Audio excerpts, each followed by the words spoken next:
سامعین و ناظرین اکرام، السلام علیکم ورحمۃ اللہ وبرکاتہ۔ سورہ بقرہ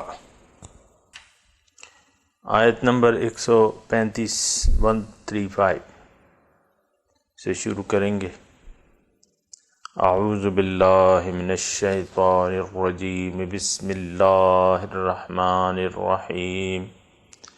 وَقَالُوا كُونُوا هُودًا أَوْ نَصَارَىٰ تَهْتَدُوا قُلْ بَلْ مِلَّةَ إِبْرَاهِيمَ حَنِيفًا وَمَا كَانَ مِنَ الْمُشْرِكِينَ قُولُوا آمَنَّا بِاللَّهِ وَمَا أُنزِلَ إِلَيْنَا وَمَا أُنزِلَ إِلَىٰ إِبْرَاهِيمَ وَإِسْمَاعِيلَ وَإِسْحَاقَ وَيَعْقُوبَ وَالْأَسْبَاطِ وَمَا أُوتِيَ مُوسَىٰ وَعِيسَىٰ وَمَا أُوتِيَ النَّبِيُّونَ مِن رَّبِّهِمْ لَا نُفَرِّقُ بَيْنَ أَحَدٍ مِّنْهُمْ وَنَحْنُ لَهُ مُسْلِمُونَ وَإِنْ آمَنُوا بِمِثْلِ مَا آمَنْتُمْ بِهِ فَقَدِ اهْتَدَوْا وَإِنْ تَوَلَّوْا فَإِنَّمَا هُمْ فِي شِقَاقٍ فَسَيَكْفِيكَهُمُ اللَّهُ وَهُوَ السَّمِيعُ الْعَلِيمُ۔ وَقَالُوا كُونُوا هُودًا أَوْ نَصَارَىٰ، یہ کہتے ہیں کہ تم ہو جاؤ یہودی یا نصرانی، تہتدوا تم کامیاب ہو جاؤ گے۔ آپ کہہ دیجئے کہ نہیں، بل ملت ابراہیم حنیفہ، بلکہ ہم تو ملت ابراہیم پر ہیں، یعنی نحن علی ملت ابراہیم، ہم تو ملت ابراہیم پر قائم ہیں جو کہ یکسو تھے۔ وما کان من المشرکین، اور وہ مشرکوں سے نہ تھے۔ قولو، اے مسلمانوں آپ کہہ دیجئے، آمنا باللہ، ہم تو ایمان لے آئے ہیں اللہ پر، وما انزل الینا، اور جو تعلیم ہم پہ نازل کی گئی ہے اس پر بھی ہمارا ایمان ہے۔ وما انزل الی ابراہیم و اسماعیل و اسحاق و یعقوب والاسباط، اور جو تعلیم نازل کی گئی تھی ابراہیم علیہ السلام پر، اسماعیل علیہ السلام پر، اسحاق علیہ السلام پر، یعقوب علیہ السلام پر اور ان کی اولاد پر۔ وما اوتی موسیٰ، اور جو تعلیم دی گئی موسیٰ علیہ السلام کو اور عیسیٰ علیہ السلام کو۔ وما اوتی النبیون من ربہم، اور ہم ہر وہ تعلیم مانتے ہیں جو کہ نبیوں کو، کسی بھی نبی کو دی گئی اپنے رب کی طرف سے۔ لا نفرق بین احد منہم، ہم ان میں کسی میں تفریق نہیں کرتے۔ ونحن لہ مسلمون، اور ہم نے اسی کے سامنے، اسی ایک اللہ کے سامنے سر جھکایا ہوا ہے۔ فَإِنْ آمَنُوا، اگر یہ لوگ ایمان لے آئیں، بِمِثْلِ مَا آمَنْتُمْ بِهِ، جس طرح کہ تم نے ایمان لایا ہے، فَقَدِ اهْتَدَوْا، تو یہ کامیاب ہو جائیں گے۔ وَإِنْ تَوَلَّوْا، اگر یہ پیٹھ پھیر لیں اور اس تعلیم پر ایمان نہیں لائے، اس جیسا ایمان نہیں لائے جیسے کہ تم لائے ہیں، فَإِنَّمَا هُمْ فِي شِقَاقٍ، اب یہ جو لوگ ہیں یہ تو ضد میں ہیں اور مخالفت پر اڑ گئے ہیں۔ فَسَيَكْفِيكَهُمُ اللَّهُ، جلد ہی اللہ تعالیٰ کافی ہو جائے گا آپ کے لیے۔ وَهُوَ السَّمِيعُ الْعَلِيمُ، اور وہ سننے اور جاننے والا ہے۔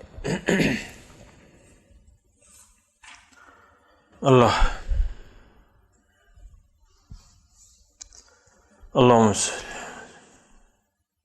سامعین کرام، یہ شان نزول کے مطابق یہود کا واقعہ ہے، اور ان کے حالات اور واقعات بیان کیے جا رہے ہیں، اور حضرت ابراہیم علیہ السلام کا بھی واقعہ بیان ہو رہا ہے تفصیل سے، اور ان کے جو اعمال ہیں، جو غلط اعمال ہیں، جو غلط نظریات ہیں، وہ بھی اللہ تعالیٰ ہمارے سامنے پیش کر رہا ہے۔ آج کے سبق میں یہ لوگ کہتے تھے کہ یہودی، وقالوا کونوا ہودن، وہ کہتے ہیں کہ تم یہودی بن جاؤ، تہتدوا، تم ہدایت پا جاؤ گے، کامیاب ہو جاؤ گے.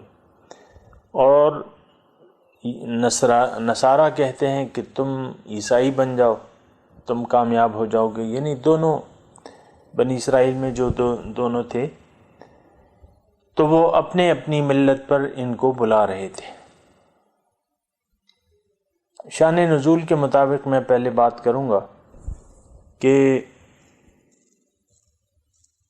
مکہ سے جب ہجرت کی حضور صلی اللہ علیہ وسلم نے مدینہ تشریف لائے تو وہاں کے مقامی جو مشرک تھے، جو بعد میں انصار کہلائے،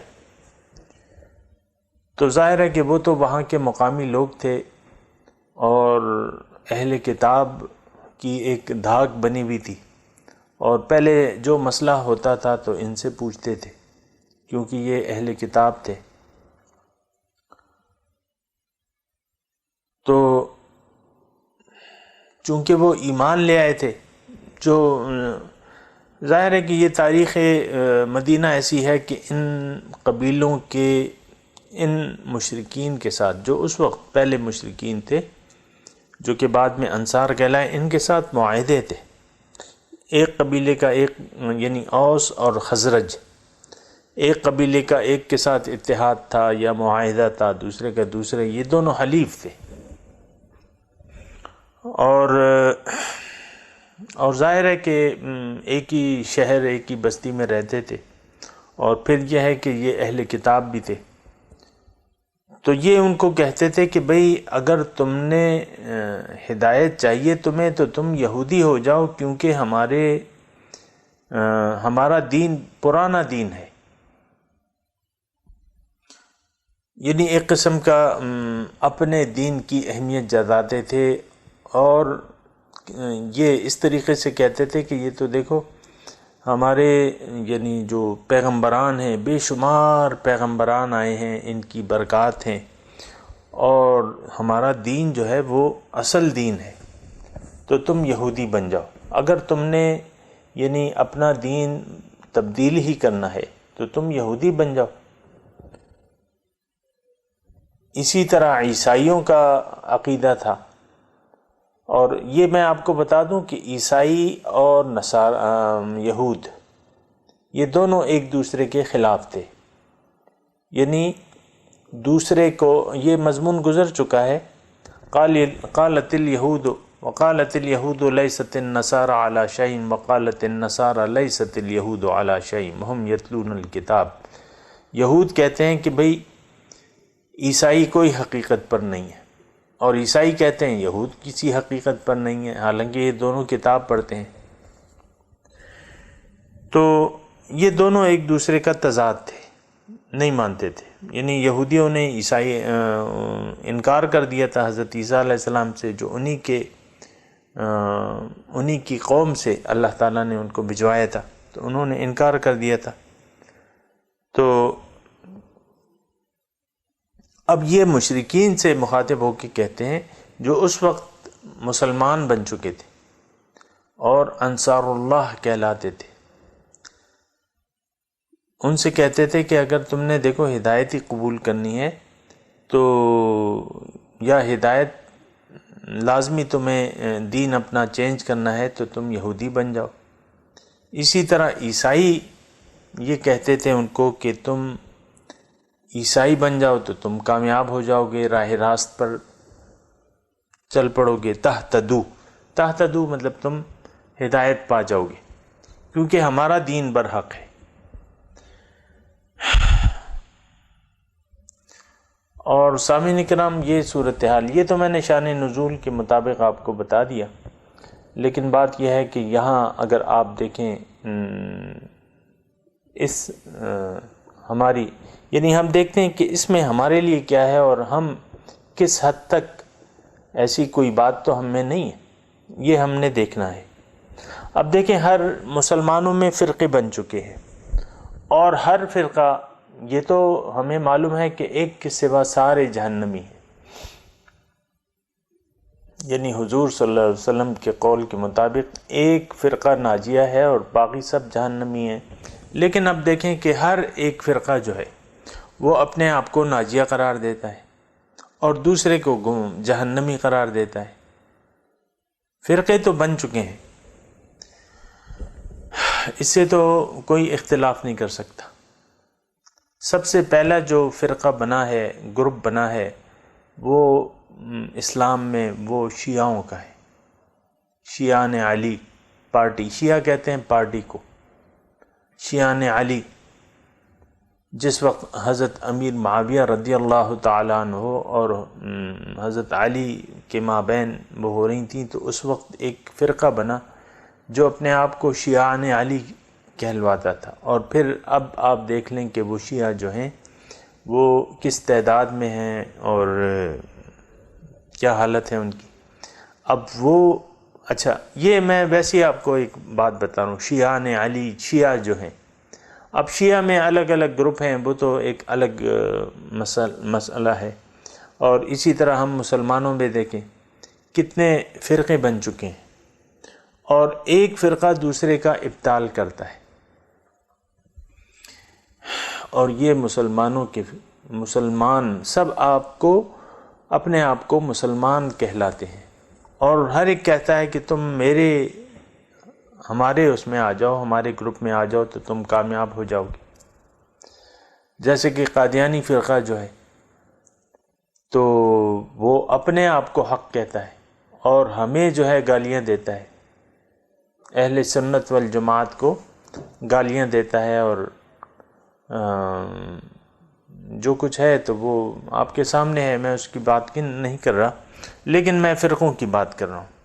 قادیانی فرقہ جو ہے وہ کہتا ہے کہ ہم صحیح ہیں، جو ہمارے نبی پر ایمان لے آئے وہ کامیاب ہو جائے گا، اور یہ یعنی اس میں آپ دیکھیں کہ یعنی کتنا تعصب بن جاتا ہے، تعصب بن جاتا ہے، یعنی دینی لحاظ سے لوگ تعصبات کا شکار ہو جاتے ہیں، حالانکہ ایسی بات نہیں ہونی چاہیے۔ دیکھیں، ایک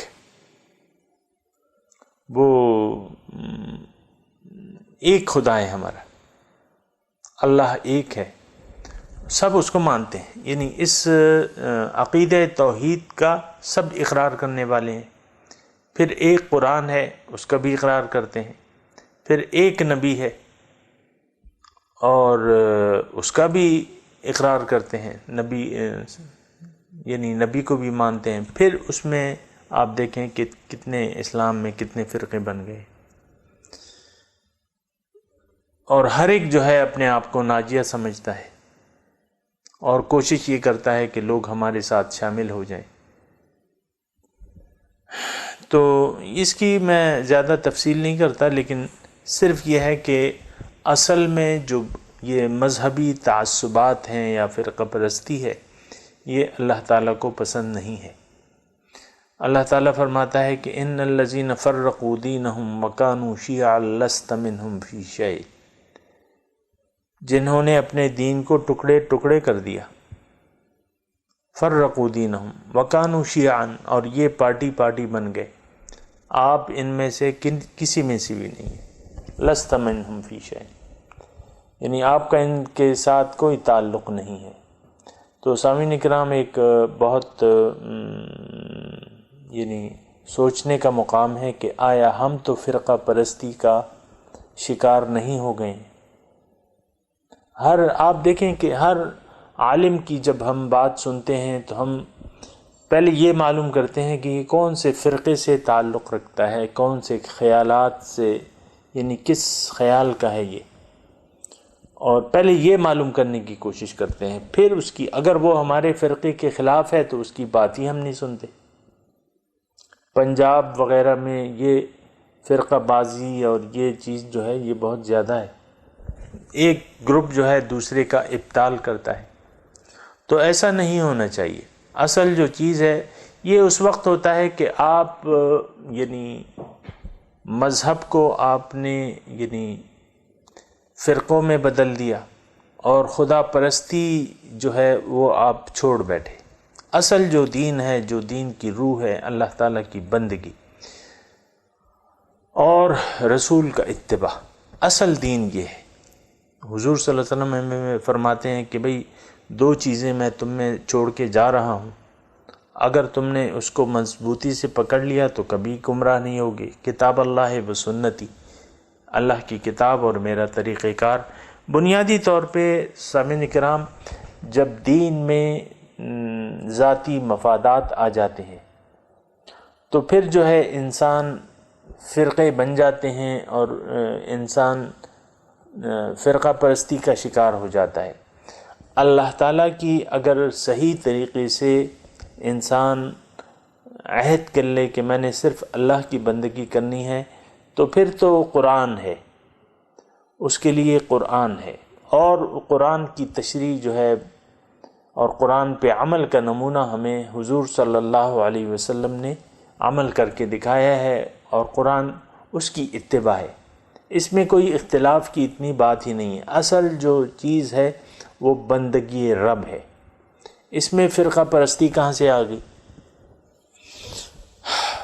اللہ تعالیٰ الہ واحد ہے، رسول ہمارے رہنما ہیں، اور اسلام ہمارا دین ہے، بس۔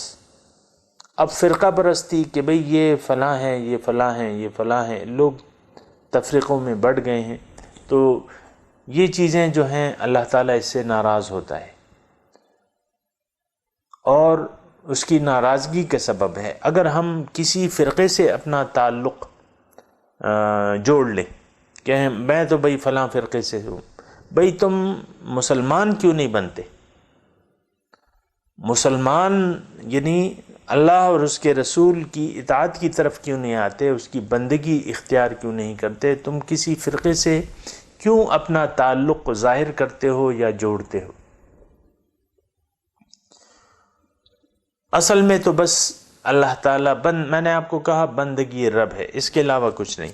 تو اسی طرح وہ کہتے تھے وَقَالُوا كُونُوا هُودًا أَوْ نَصَارَىٰ۔ اب یہ شان نزول کے مطابق جو یہودی تھے وہ قرآن کا ابطال کرتے تھے، رسول کا ابطال کرتے تھے کہ بھئی یہ رسول ہم نہیں مانتے، یہ قرآن ہم نہیں مانتے، اور پھر وہاں مقامی لوگوں کو کہتے تھے کہ تم یہودی بن جاؤ، وَقَالُوا كُونُوا هُودًا أَوْ نَصَارَىٰ، تم بن جاؤ یہودی یا عیسائی، تہتدوا تو تم کامیاب ہو جاؤ گے۔ قل آپ کہہ دیجئے بل ملت ابراہیم حنیفہ، یہ یہودیت اور عیسائیت یہ تو ان کی خود ایجاد کرتا ہے۔ اصل میں تو دین یہ جو چلا آ رہا ہے، ابراہیم علیہ السلام کا جو دین ہے وہ تو اسلام دین ہے، اور وہ مسلمان تھے، ابھی ہم گزشتہ سبق میں پڑھ چکے ہیں۔ تو ملت ابراہیمی کیا ہے؟ وہ تو رئیس الموحدین تھے، توحید، اللہ تعالیٰ کی توحید کا نعرہ لے کر اٹھے تھے اور توحید کی طرف دعوت دی تھی انہوں نے، اور ملت ابراہیمی معلوم ہے آپ کو۔ تو قل بل ملت ابراہیم حنیفہ، ہم یہودی کیوں بن جائیں، عیسائی کیوں بن جائیں، ملت ابراہیمی کی پیروی کیوں نہ کریں۔ وما کان من المشرکین، اور وہ تو مشرک نہ تھے۔ تم لوگ تو اے یہودیوں اے عیسائیوں، تم نے تو شرک یعنی اللہ تعالیٰ کے ساتھ شریک بنا لیے ہیں، عیسیٰ علیہ السلام کو شریک بنا لیا ہے، حضرت عزیر کو شریک بنا لیا ہے۔ تو ابراہیم علیہ السلام تو مشرک نہیں تھے، تو تمہارا دین کہاں سے حق ہو گیا؟ یہ دین تو تمہارا خود اب گھڑا ہوا ہے، اس میں تم نے تحریفات کر لی ہیں، کتاب میں بھی تحریفات کر لی ہیں، تمہارا دین تو محفوظ نہیں رہا ہے۔ تمہارا دین اسلام کے آنے سے، یہ ایک بات یاد رکھیں، بعض لوگ جو ہیں عیسائیت کو، اور اب بھی عیسائیت کو یا جو یہود ہیں ان کو ایک دین کا حامل سمجھتے ہیں۔ آج بھی مطلب ہم کہتے ہیں نا مختلف مذاہب، ایک بات تو آپ کو میں نے بتائی ہے، نوٹ کر لیں، مذہب صرف اسلام ہے، ان الدین عند اللہ الاسلام۔ دین 2 نہیں ہے، آدم علیہ السلام کے زمانے سے لے کر حضور صلی اللہ علیہ وسلم تک ایک دین کے داعی آئے ہیں، وہ دین اسلام کے داعی آئے ہیں۔ تمام پیغمبر دین اسلام کے داعی تھے۔ اللہ اکبر۔ تو اب یہاں اگر ہم آج کی بات کریں، آج صرف اسلام ایسا دین ہے جو دین اسلام کی آخری پیغام ہے۔ قرآن وہ کتاب ہے جو آخری کتاب ہے۔ اس اسلام کے آنے کے بعد تمام جو دین ہے، یعنی کتابیں تو آپ کو پتہ ہے کہ کتابیں اصل شکل میں تو رہی نہیں، ہم تو ان کا اقرار کرتے ہیں، اس لحاظ سے اقرار کرتے ہیں کہ یہ بے شک اللہ تعالیٰ کی کتابیں تھیں، اب نہیں ہیں۔ ہاں، ان کے اب جو احکامات قرآن کے مطابق ہیں تو وہ صحیح ہیں، جو اس کے خلاف ہیں وہ غلط ہیں، کیونکہ اب اصل کتاب جو ہے وہ کیا ہے؟ قرآن پاک ہے، اس میں تحریف نہیں ہوئی ہے۔ اب یا بائبل ہے یا انجیل ہے یا وہ ہے تورات ہے یا انجیل ہے، جو احکامات قرآن کے مطابق ہوں گے تو ٹھیک ہے، لیکن باقی سب غلط ہیں۔ اور دین یہ یاد رکھیں کہ نہ عیسائیت کوئی آج دین ہے، یہ خود ساختہ انہوں نے بنا لیا ہے۔ باقی تو یعنی ایک دن ایسا ہوا، حضرت عمر رضی اللہ تعالیٰ عنہ تورات، حضور صلی اللہ علیہ وسلم کے سامنے تورات لے کے پڑھنے لگے۔ حضور صلی اللہ علیہ وسلم کے چہرے کا رنگ متغیر ہو گیا،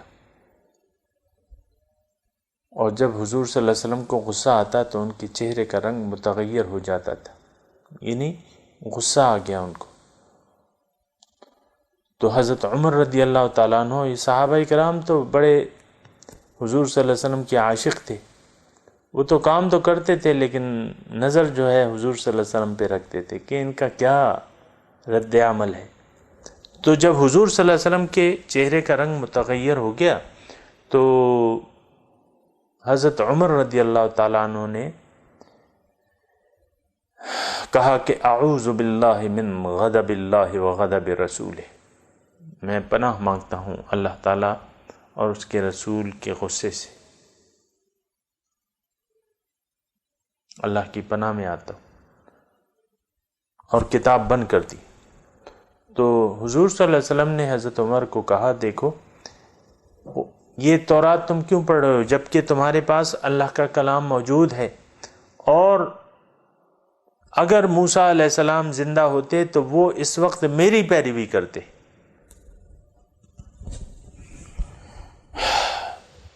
اگر موسیٰ علیہ السلام زندہ ہوتے اس وقت تو وہ میری پیروی کرتے۔ تو ایک بات جو ہے ذہن نشین کر لیں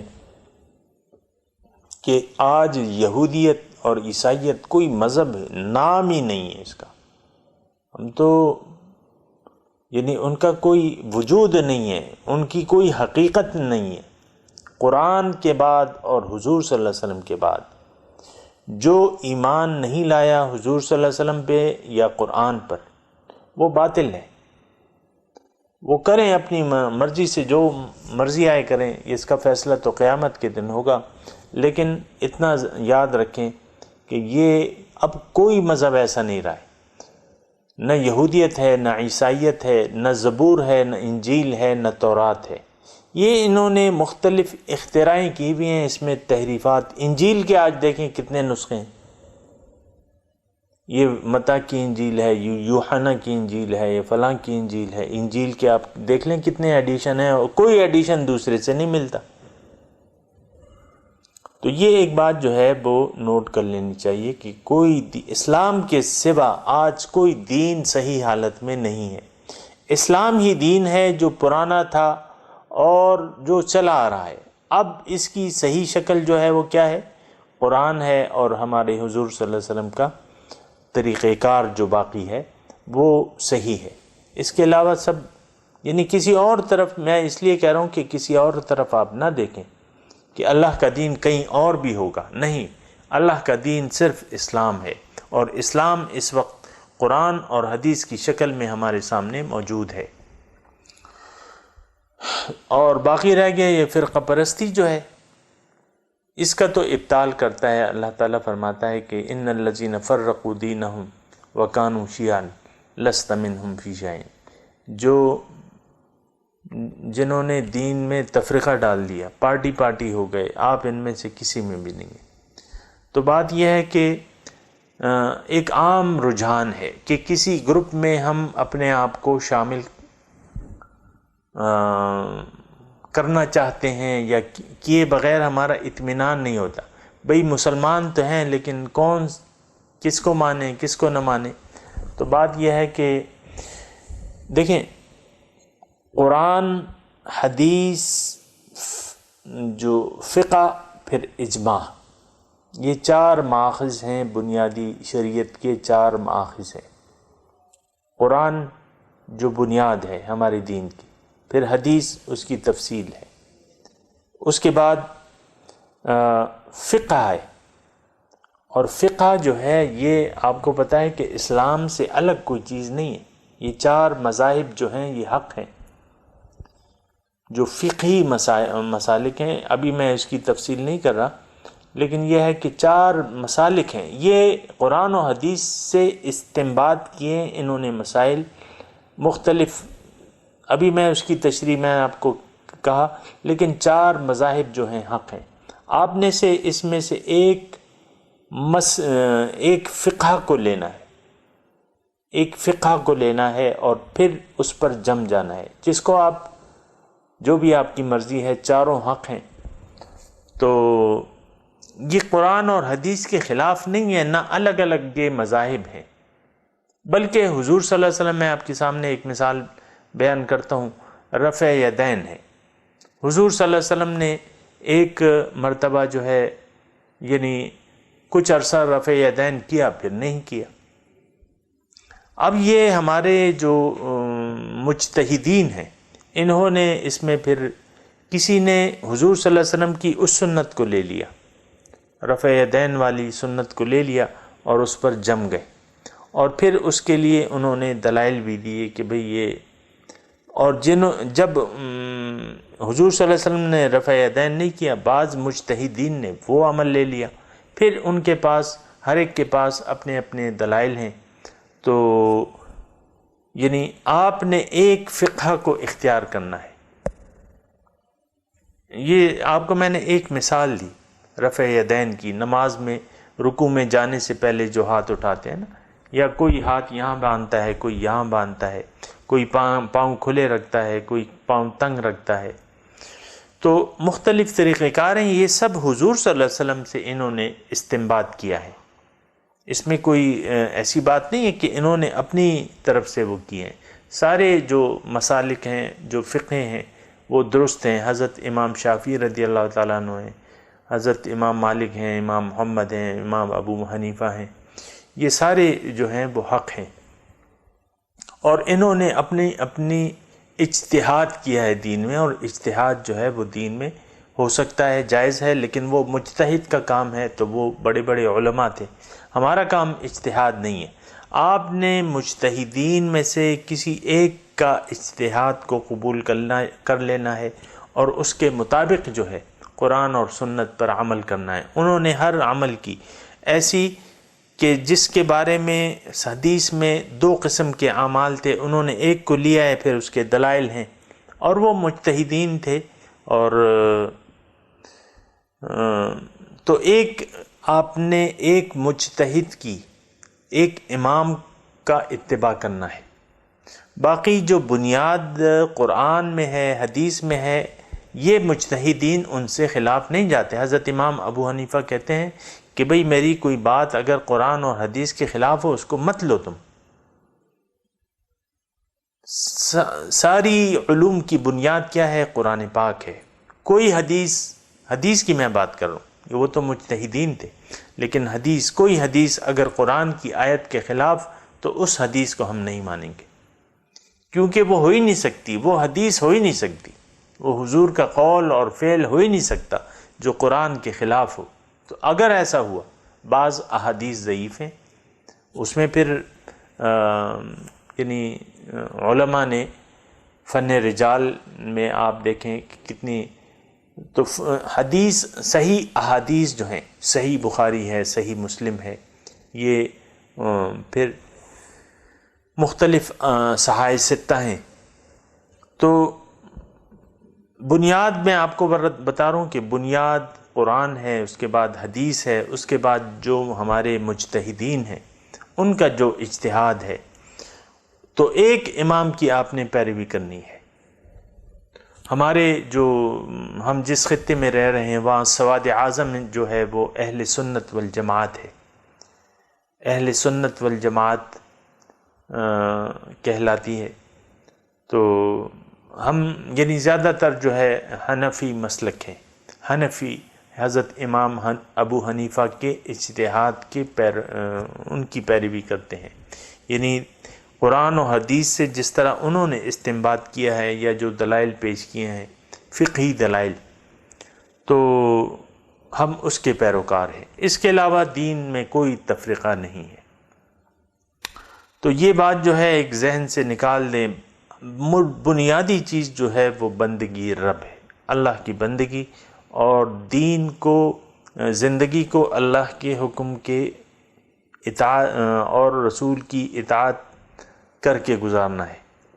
حضور کی سنت کے سنتوں کے، ان کے طریقوں کے مطابق اپنی زندگی کو گزارنا ہے. بس یہ دین ہے. ما کان من المشرکین، وہ جو ہے وہ مشرک نہیں تھے. اب یہ قولوا آمنا باللہ، یہ خطاب ہے عام مسلمانوں سے. یعنی جو اس وقت شان نزول کے مطابق میں اگر بات کروں تو شان نزول کے مطابق جو وہاں کے انصار تھے، جو نو مسلم تھے، ان سے اللہ تعالیٰ کہہ رہا ہے کہ تم کہہ دو کہ بھئی آمنا باللہ وما انزل الینا وما انزل الی ابراہیم و اسماعیل و یعقوب والاسباط. بھئی ہم تو ایمان لے آئے ہیں اللہ پہ. یعنی بنیادی طور پر تو ہمارا ایمان باللہ ہے کہ اللہ تعالیٰ. ایمان باللہ کا کیا مطلب ہے؟ کہ کما ہوا باسمائہ و صفاتہ، اللہ تعالیٰ جس طرح اپنی ذات اور صفات کے ساتھ ہے اس کا کوئی شریک نہیں اس میں. اور یہ یہود و نصارہ نے تو اس میں اللہ تعالیٰ کے ساتھ شریک ٹھہرا لیے تھے. عیسیٰ علیہ السلام کو عیسائی کہتے ہیں کہ یہ خدا ہے. اسی طرح یہودی کہتے تھے عزیر جو ہیں اللہ تعالیٰ کے بیٹے ہیں. تو ایمان باللہ جو ہے وہ اصل چیز ہے. ایمان باللہ کیا ہے؟ کہ اللہ تعالیٰ وحدہ لا شریک ہے، یعنی اللہ تعالیٰ الہ واحد ہے ہمارا. اور پھر جو اس نے کلام نازل کیا ہے ما انزل الینا، جو کلام اس نے ہم پر نازل کیا ہے، وما انزل الی ابراہیم، اور جو کلام نازل کیا گیا تھا ابراہیم علیہ السلام پر، اسماعیل علیہ السلام پر، اسحاق ظاہر ہے کہ یہ پیغمبر پہ تو وہی آتی ہے.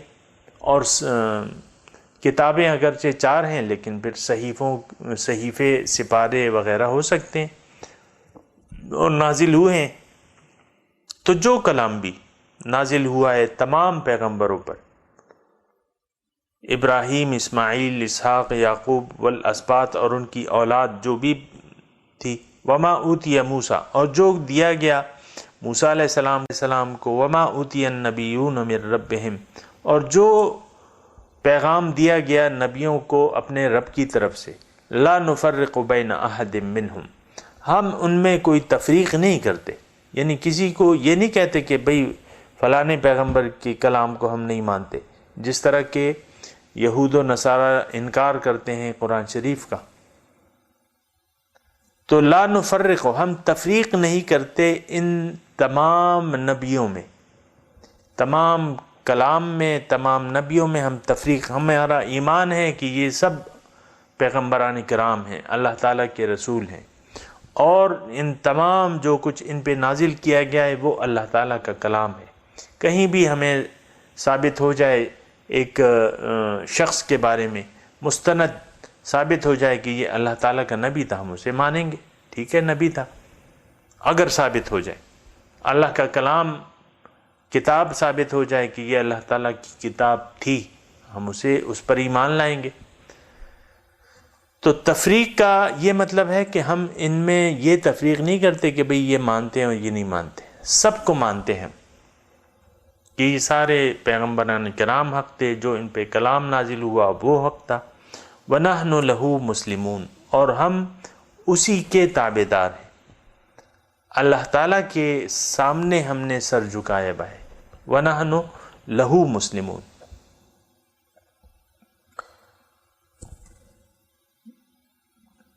اور آج بھی مطلب آپ دیکھیں حضور صلی اللہ علیہ وسلم فرماتے ہیں کہ کلمۃ الحکمت ضالۃ المؤمن، حکمت کی بات جو ہے وہ مومن کی گمشدہ میراث ہے، اور جہاں سے بھی وہ اسے پائے تو وہ زیادہ حقدار ہے اس کا کہ اس کو قبول کر لے۔ تو ایک بات جو ہے، آپ نے تعصب سے کام نہیں لینا، یعنی کوئی بھی اگر آپ کے سامنے دین کی بات کر رہا ہے تو آپ اسے سنیں۔ آپ کو اپنے دین کی اپنی معلومات بھی ہونی چاہیے کہ آپ حق اور باطل میں تمیز کر سکیں۔ آپ کو اپنے دین کی ضروریات کا علم ہونا چاہیے۔ یہ نہیں کہ آپ مطلب یہ ہے کہ اگر علم نہ ہو تو کسی ایسے شخص کو نہ سنیں جو آپ کے مسلک کے مطابق نہ ہو، یعنی آپ کا جو فقہ ہے اس کے خلاف اگر وہ بول رہا ہے یا وہ فقہی مسائل پہ بول رہا ہے، اور اگر آپ کا اس پہ علم نہ ہو تو آپ اس کو نہ سنیں، آپ کا ایمان ویسے ہی پھر ڈواڈول ہو جائے گا۔ یہ ایک یعنی چھوٹا سا میں نے آپ کو پوائنٹ بتا دیا۔ پہلے تو اپنی ضروریات، دینی ضروریات کا علم حاصل کرنا ہم پر لازم ہے، کیونکہ حضور نے لازم فرما دیا ہے، طلب العلم فریضۃ علی کل مسلم و مسلمۃ۔ علم کی طلب جو ہے وہ ہر مسلمان مرد اور عورت پر لازم ہے، فرض ہے۔ تو علم کی طلب کیا ہے؟ دینی ضروریات، آپ کی جو ضروریات ہیں دینی، کہ بھئی میں کاروبار کیسے کروں گا مثال کے طور پہ، یا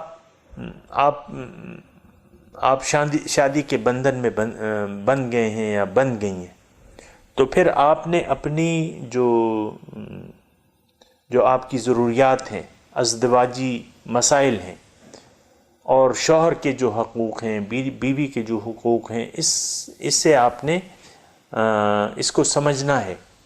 اب جیسے کہ طلاق کا مسئلہ ہے تو بعض مسالک ایسے ہیں جو اس میں اختلاف، جس کا اختلاف ہے، اس میں اہل حدیث جو ہیں وہ ایک الگ مسلک ہے ان کا اس طلاق کے بارے میں۔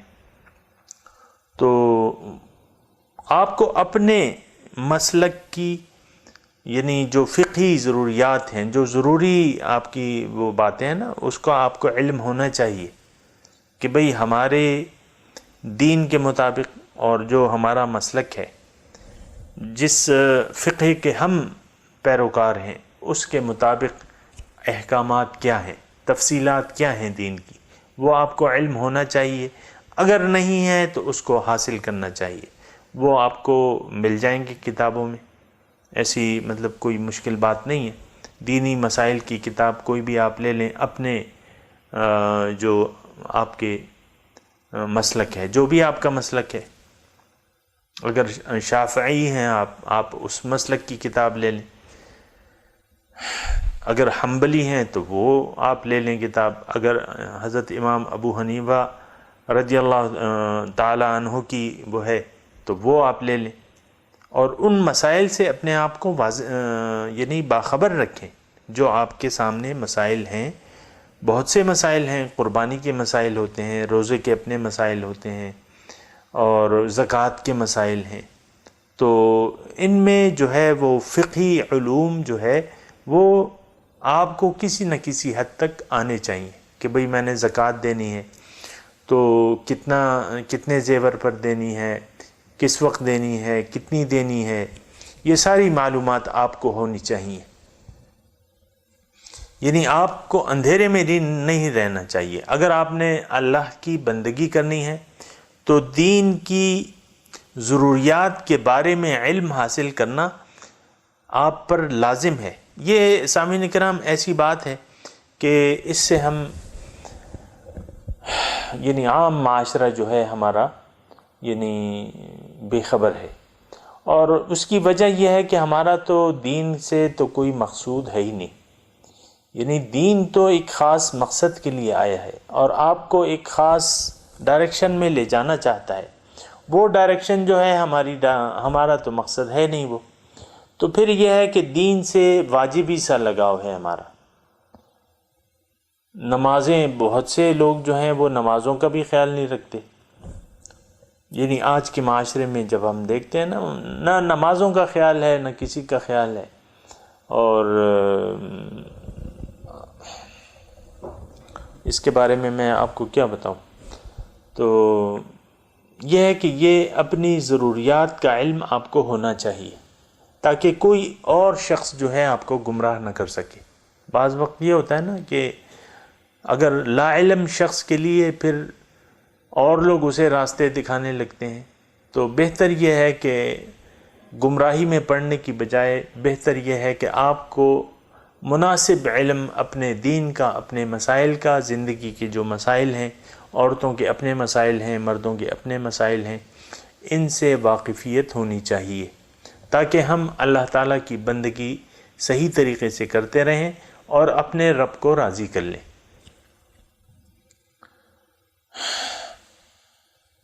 تو فَإِنْ آمَنُوا، اگر یہ لوگ ایمان لے آتے ہیں، یعنی یہ یہودی، شان نزول کے مطابق پہلے میں بات کرتا ہوں، اگر یہ ایمان لے آتے ہیں بِمِثْلِ مَا آمَنْتُمْ بِهِ، جس طرح کہ اے مسلمانوں تم ایمان لائے ہو، فَقَدْ اهْتَدَوْا، تو ٹھیک ہے، پھر تو یہ ہدایت پر آ جائیں گے، یعنی اگر تمہاری طرح یہ بھی ایمان لے آئے حضور صلی اللہ علیہ وسلم پر، قرآن پر ایمان لے آئے، تو بس یہ ہدایت پا جائیں گے۔ وَإِن تَوَلَّوْا، اور اگر یہ منہ موڑ لیں، رخ پھیر لیں اپنا، یعنی حضور صلی اللہ علیہ وسلم کی رسالت کو بھی تسلیم نہ کریں، قرآن کو بھی اللہ کا کلام تسلیم نہ کرنے، تو کیا ہے پھر اس کی کیا وجہ ہے؟ فَإِنَّمَا هُمْ فِي شِقَاقٍ، اب یہ جو ہے یہ ایک ضد میں اور مخالفت میں پڑے ہوئے ہیں، یہ ایمان اب نہیں لائیں گے۔ ایک شخص کو بعض وقت یہ ہوتا ہے نا کہ اگر ضد چڑھ جائے، اور ضد جو ہے وہ ایک انسانی اخلاق رذیلہ میں شامل ہے، ضد جو ہے، اور اس کے تو عام مظاہر ہم دیکھتے ہیں۔ بچے کو آپ دیکھ لیں کہ بچہ اگر ایک چیز پر ضد کرنا شروع کر دے تو پھر آپ کو پتہ ہے اس کا، لیکن بعض وقت جو ہے یہ ضد چونکہ اخلاق رذیلہ میں ہمارے شامل ہے، تو انسان بھی بعض وقت ضد کرنا شروع کر دیتے ہیں، اور مختلف قسم کی، اس کی میں تفصیل میں نہیں جانا چاہ رہا، لیکن یہ ایک مذہبی ضد ہے۔ اور اس کی وجہ کیا ہے؟ اس کی وجہ بنیادی طور پہ یہ ہے کہ آپ اللہ کی بندگی کا ارادہ نہیں ہے آپ کا، تو پھر آپ ضد پہ اڑ جاتے ہیں۔ اللہ کی بندگی، اللہ تعالیٰ اگر آپ کا مقصود و محبوب اور مطلوب نہیں ہے، تو پھر کسی وقت بھی آپ کسی بھی مسئلے پر ضد اور انانیت کا شکار ہو جاتے ہیں۔ اور دیکھیں شان نزول کے مطابق، دیکھیں یہ یہودی جو تھے یہ مسلمان تھے، اس وقت کے مسلمان تھے، اور مدینے میں آپ کو میں نے بتایا ان کی آمد کی وجہ یہ تھی کہ یہ اس ارادے سے آئے تھے کہ نبی آخر الزمان کی ہجرت کی جگہ مدینہ ہے، جب بھی وہ آئیں گے ہم ان پر ایمان لائیں گے۔ لیکن اب جب وہ آ گئے، فَلَمَّا جَاءَهُم مَّا عَرَفُوا كَفَرُوا بِهِ، جب آ گئے ان کے پاس جو انہوں نے پہچان لیا تو اسے انکار کر دیا۔ تو بنیادی طور پہ یہ سامعین کرام ضرور سوچنا چاہیے، اور یہ ضد جو ہے یہ صرف اس وقت نہیں تھی، اگر یہ تو میں نے شان نزول کے مطابق آپ کو بتا دیا، لیکن آج بھی دیکھ لیں، آج ہم لوگ ضد کا شکار ہیں۔ یعنی ضد کیا ہے کہ ہم نے قرآن پر عمل نہیں کرنا، قرآن کے احکامات ہمیں معلوم ہیں. آپ کو میں جو مثال دیتا ہوں تو وہ کیا دیتا ہوں؟ سود کی مثال دیتا ہوں. سود کی حرمت واضح ہے، کسی میں کوئی اختلاف نہیں ہے کہ سود لینا دینا حرام ہے. لیکن چونکہ اللہ تعالی ہمارا مقصود اور مطلوب نہیں ہے، حضور صلی اللہ علیہ وسلم کا ہمیں وہ نہیں ہے، یعنی ارادہ نہیں ہے. اللہ جب آپ کا بنیادی طور پہ میں آپ کو بتا چکا ہوں کہ اگر آخرت کی زندگی ہمارا نصب العین نہ ہو اور اس کی کامیابی ہمارا مقصد نہ ہو، اللہ تعالیٰ کا قرب و معرفت ہماری منزل نہ ہو، تو پھر یہ ہے کہ میں نے آپ کو بتا دیا ہے، پھر نہ تو ہمیں رسول کی ضرورت ہے، نہ قرآن کی ضرورت ہے، نہ توحید کی ضرورت ہے. اور وہ اس وقت حالات واضح ہیں کہ ہم یہ تینوں چیزوں سے، رسول سے ناواقف ہیں، اپنے قرآن کو ہم نے ترک کر دیا ہے، اور توحید زبان سے تو یہ ساری چیزیں ہم مانتے ہیں، لیکن توحید کے بھی ہم قائل نہیں ہیں. ہم تو یعنی اللہ تعالیٰ کی توحید کے عملاً قائل نہیں ہیں. ہم کہتے ہیں کہ بھئی سب سے بڑا خدا جو ہے وہ میرا نفس ہے، اور اس کے سوا تو کوئی خدا ہے ہی نہیں. ہم نے تو بس اپنی خواہشات کی پیروی کرنی ہے، اسی کا کہنا ماننا ہے، نفس کا کہنا ماننا ہے. تو بات یہ ہے کہ یہ پھر تھوڑی سی مشکل ہو جاتی ہے. یعنی شقاق پہ میں بات کر رہا ہوں کہ یہ ضد پہ ہیں، یہ مخالفت پر ہیں. تو سامعین کرام، شان نزول کے مطابق جو کیفیت تھی وہ تو یہی تھی کہ یہودیوں نے جان لیا کہ یہ اللہ کے رسول ہیں، لیکن پھر فلما جاءہم ما عرفوا کفروا بہ، جب آیا ان کے پاس وہ ہستی جسے انہوں نے پہچان لیا تو کفروا بہ، اس سے انکار کر دیا. آج بھی اگر آپ برا نہ منائیں تو میں آپ کو یہ کہہ رہا ہوں کہ رسول سے انکار ہم نے کیا ہوا ہے. یعنی رسول سے انکار اور کیا ہوتا ہے؟ ان کی تعلیمات سے انکار ہے، اور ان کے وہ جو دعوت ہے اس سے ہمارا انکار ہے. دعوت کیا ہے؟ اللہ تعالیٰ کی طرف دعوت ہے. داعیا الی اللہ، رسول تو اللہ کی طرف دعوت دینے والے ہیں. ہم کہہ رہے ہیں اپنے عمل سے، یہ کہہ رہے ہیں کہ ہم نے اللہ میاں کے پاس نہیں جانا، اللہ کے قریب نہیں ہونا. موت آئے گی تو دیکھا جائے گا، موت آئے گی تو پھر دیکھا جائے گا اس وقت. لیکن رسول کی دعوت سے ہم نے انکار کر دیا ہے. اور اس وقت سامعین کرام اگر آپ برا نہ منائیں تو ہم ایک ضد پہ ہیں، مخالفت پہ ہیں.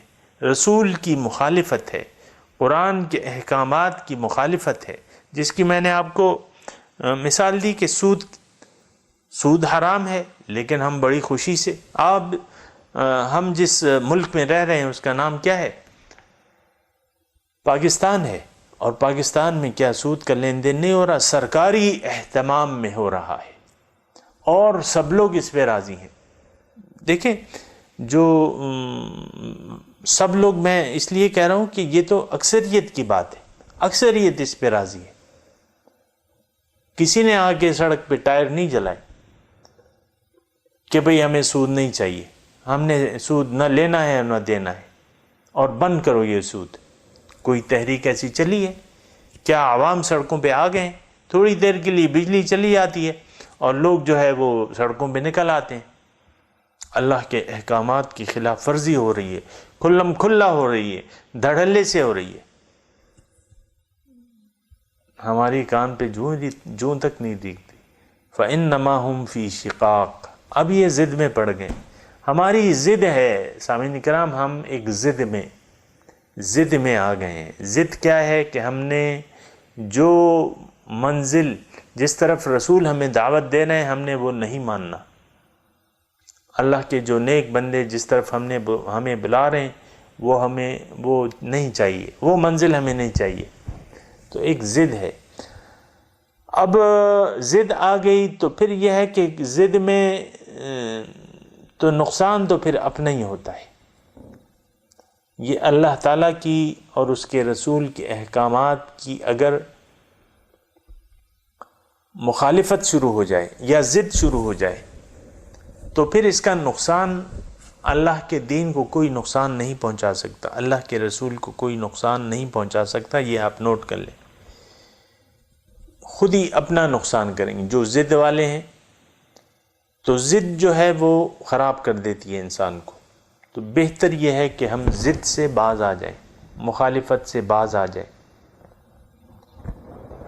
وہ ایک آیت بھی تو ہے نا، میں ابھی ٹائم میرے پاس تھوڑا رہ گیا ہے لیکن اس کے بارے میں، یہ شقاق کے بارے میں، من یشاقق اللہ ورسولہ من بعد ما تبین لہ الہدی نولہ ما تولی ونصلہ جہنم وساءت مصیرا. جس نے بھی اللہ کے رسول کی مخالفت کی تو ہم اس کو پھیر دیں گے اس طرف، نولہ ما تولی، جس طرف یہ پھرا ہے میں ہم اسے اسی طرف پھیر دیں گے. اللہ تعالیٰ کو کیا ضرورت ہے کسی کی عبادت کی یا بندگی کی، وہ تو بے نیاز بادشاہ ہے. نولہ ما تولی ونصلہ جہنم، اور اس کا ٹھکانہ جو ہے وہ جہنم ہوگا. وساءت مصیرا، اور بہت برا ٹھکانہ ہے. تو پھر اللہ تعالیٰ کہہ رہا ہے کہ فسیکفی، اے رسول پرواہ نہ کریں آپ، اے مومنو تم پرواہ نہ کرو ان کی. اگر یہ یہود مخالفت پر اتر آئیں، فسیکفیکہم اللہ، جلد ہی اللہ تعالیٰ تمہیں ان سے نجات کافی ہو جائے گا. اللہ تعالیٰ تمہارے لیے ان کے مقابلے میں کافی ہو جائے گا. اور دیکھیں سامعین کرام، شان نزول کے مطابق کہ تمام یہود کو اللہ کے رسول نے شکست فاش دے دی اپنی زندگی میں. جو مدینے کے قبائل تھے ان کو، اور جو باہر تھے ان کو. اور پھر اخرج الیہود والنصارى من جزیرۃ العرب، یہود اور نصارہ کو جزیرہ عرب سے نکال دو. نکال دیا گیا. آج بھی وہاں یہود اور نصارہ جو حرمین کی حدود ہیں وہاں نہیں داخل ہو سکتے. فسیکفیکہم اللہ، جلد ہی اللہ تعالیٰ کافی ہو جائے گا ان کے مقابلے میں آپ کا.